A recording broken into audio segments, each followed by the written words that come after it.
नमस्कार मंडळी, आज आपल्याक जाऊचं होतं कलमात. कलमा शिपाक सार्थक आणि पप्पा तर पुढे गेले. मग मी पाठसून इलंय. मग पप्पानी पाणी वगैरे तर चालू केलं नाही. मी कलमा शिपाक सुरुवात केलोय. मग नंतर पप्पा बोलले आता एवढं कलमात इलंच असतं, जरा कलमा पण हलवून घे. मग कलमार चढलंय वरती आणि गदगदावून सगळी कलमा हलवलंय.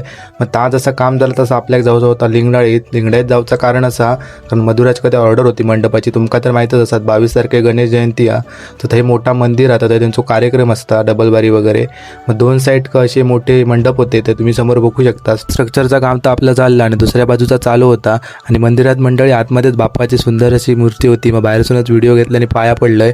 आणि तुमका जो बॅनरमध्ये सुंदर असो मंदिराचा फोटो दिसताना सेम टू सेम असाच मंदिर बांधणार आहेत असं आमका त्या गावकऱ्यांनी सांगितलं नाही. तर तुम्ही बघू शकता. हे बघा, असा मंदिराचं पूर्ण बांधकाम चालू आहे. आणि या बांधकाम पूर्ण नाही म्हटलंच तरी 1-1.5 वर्ष तर आमकाच जाताला, त्याहूनही जास्त. आता काम चालू असतानाच मंदिर एवढा भारी दिसतं. मग विचार करा, जेव्हा काम पूर्ण होतं तेव्हा मंदिर कसला दिसत. मग त्यानंतर म्हणजे दुपारी इलाय घराकडे आणि गरम खूप होतं, तर मग लिंबू सरबत करून पिलंय. जेवण वगैरे परत जाऊक निघाला कामाक. आणि तुम्ही बघू शकता फायनली आपला स्ट्रक्चर झालेला दोन्ही साईडचा सुद्धा. एकूण 2 मंडप होते मेन, 3 एक जेवणाचं पण, आपण 2 मेन होते. आणि एका साईडचं मंडप घालूक आपल्याक रात्र झाली, 8 वाजलेले. तर तो पण मग पुरो करून घेतला. आणि उद्या बाकीचा काम. व्हिडिओ आवडला तर नक्की लाईक करा, शेअर करा आणि सबस्क्राईब करा.